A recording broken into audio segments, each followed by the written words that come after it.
अस्सलाम वालेकुम अहबाब गरामी। आज 7 अक्टूबर 2024 है।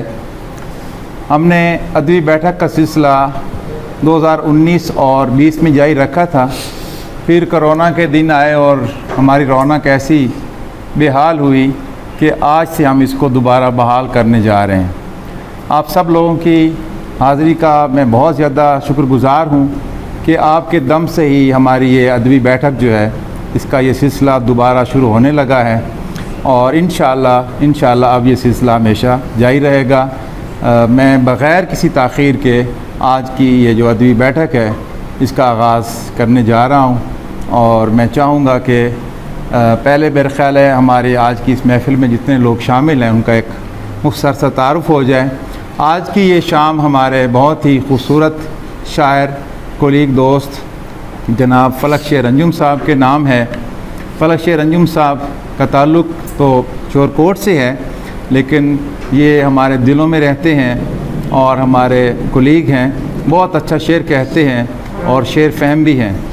इनकी एक ख़ासियत ये भी है कि इन्होंने जॉन एलियट के हवाले से एमफिल का तहकीकी मकाला लिखा और इनकी ये सर्विस का आखिरी साल है, लिहाजा हमें इनके जाने के हवाले से भी थोड़ा सा बार बार एक एहसास होता है कि इनके और हमारे साथ जो ये नशिस्तें हैं ये बहुत कम रह जाएंगी।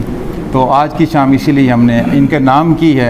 इनके साथ तशरीफ़ फरमा हैं जनाब इस्मतुल्लाह पातवाना साहब, उनके साथ तशरीफ़ रखते हैं जनाब नदीम अख्तर मिर्ज़ा साहब, नदीम साहब के साथ नशिस्त पर बैठे हैं जनाब गुलशाद बहार अली शाह साहब और उनके बाद बराजमान हैं जनाब जाफ़र पातवाना साहब और उनके साथ हमारे बहुत ही अज़ीज़ शागिर्द और शायर जुगनू चट्टा साहब बैठे हैं।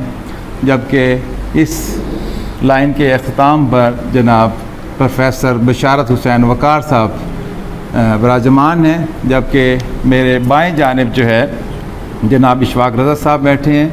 इनके बाद प्रोफेसर रज़ा शाह आबिद साहब, डॉक्टर मुख्तार हुर साहब और हमारे शोबे की रौनक जनाब डॉक्टर आसन अली ख़ान साहब तशरीफ़ फरमा हैं। मैं बग़ैर किसी ताख़ीर के आज की इस महफ़िल का आगाज़ करना चाहूँगा और आप सब की इजाज़त से अपनी गज़ल के 2-4 शेर।